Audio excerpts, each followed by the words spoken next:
आओ मेरे नबी की दुनिया की जरा सैर करके आगे चले इंशाल्लाह। एहसास पैदा करो दोस्तों अपने दिलों के अंदर, एहसास पैदा करो। तुम जो माल आज कमा कर जमा कर रखते हो, कल अजदह की शक्ल में आकर तुम्हारा पीछा करेगा और जहन्नुम में मुंह के बल घसीटते हुए डाल देगा तुम्हें इंशाअल्लाह। मेरा वादा नहीं है, मैं नहीं कहता कोई बात, मैं वो बात करने का आदी हूं जो अल्लाह ताला ने आसमान से नाजिल की और मेरे आका ने अपनी जबान से बयान कर दी।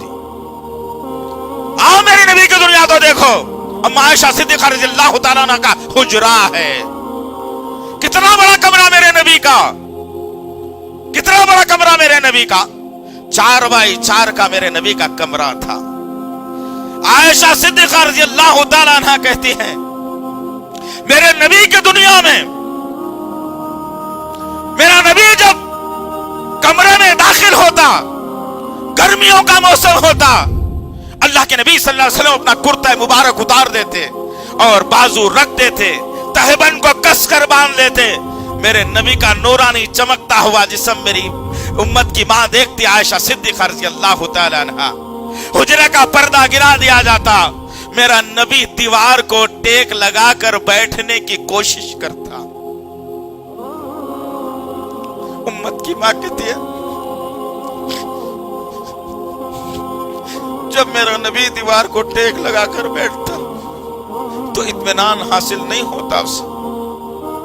इत्मीनान नहीं हासिल होने की वजह क्या थी? इसलिए कि मेरे नबी की बेहतरीन दुनिया में उसकी दीवारें वैसी चिकनी नहीं थी, बल्कि उसमें कंकर और पत्थर से बनाई गई दीवार, जिसमें कंकर और पत्थर निकले हुए ऊंच नीच वाली दीवार थी। अम्मा आयशा सिद्दीक़ा रज़ियल्लाहु ताला अन्हा कहती है कि जब मेरा नबी दीवार को टेक लगाकर बैठता और पत्थर चुभना शुरू होते तो दीवार छोड़कर बीच में आ जाते, और मैं नबी की पीठ को देखती तो क्या हूं कि वह कंकरियों के जो है खतरनाक गड़े पड़े हुए निशानात मेरी नबी की पीठ पर उतर जाते। सोचो नबी की दुनिया क्या थी, नबी ने कितनी मोहब्बत की इस दुनिया से।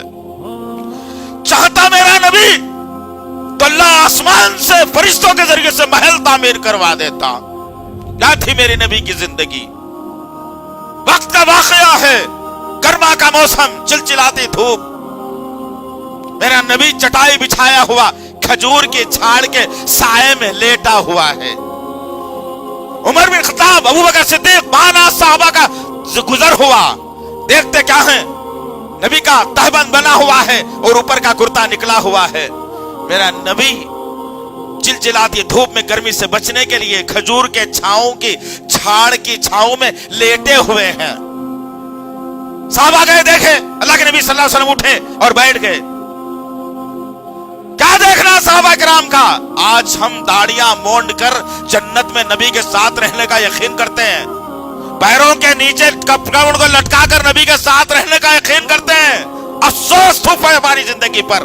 वो कैसे सहाबा किराम थे जिनके बारे में अल्लाह ने रज़ी अल्लाहु अन्हु व रज़ू अन्हुम का नारा बुलंद कर दिया, राजी है का ऐलान कर दिया अल्लाह। वो सहाबा किराम अल्लाह के नबी सल्लल्लाहु अलैहि वसल्लम की खिदमत में हाजिर हुए, अल्लाह के नबी उठकर बैठ गए। क्या देखते हैं उमर बिन खत्ताब और अबू बकर सिद्दीक कि मेरे नबी की पीठ पर गर्मी की शिद्दत और हिद्दत की वजह से जो बोरिया बिछा हुआ था खजूर के पत्तों का, उसके निशान सारे का सारा ज़ेरॉक्स बैठ गया मेरे नबी की पीठ पर। अबू बकर सिद्दीक मचल गए, उमर बिन खत्ताब खड़े हो गए, कहने लगे, मोहम्मद सल्लल्लाहु अलैहि वसल्लम हमारे आका, आप पर हमारे माँ बाप कुर्बान, हमारी जाने कुर्बान, आप एक इशारा करते हैं हम अपनी गर्दन देने के लिए तैयार होते हैं। हमारे पास माल भी मौजूद है, आपका इस तरह से सोना हमें नागवार गुजरता है, इस तरह का रहना हमें नागवार गुजरता है। जालिम बादशाह अपने अपने गद्दों को तामीर करके नरम गद्दों पर सोते हैं, आपका हक उनसे ज्यादा है, आप ज्यादा हकदार हैं उसके सोने के। या रसूल अल्लाह, क्यों ना हम आपके लिए बेहतरीन गद्दा तैयार कर दें, जब कभी आराम करने की बारी आई आप उसमें आराम करेंगे तो हमारे दिल को सुकून भी पहुंचेगा। ख्वाहिश थी नबी के साथियों की ये। मेरे आका ने जवाब देकर के कहा, ए उमर, ए अबू बकर, मैं तुम्हारे जहनों में अभी भी दौरे जाहिलियत की बातें देख रहा हूं। ईमान वाले की सोच ये नहीं हो सकती। अल्लाहु अकबर। ईमान वाला दुनिया के पीछे दौड़ने वाला नहीं हो सकता। ईमान वाला दुनिया को हित समझता है।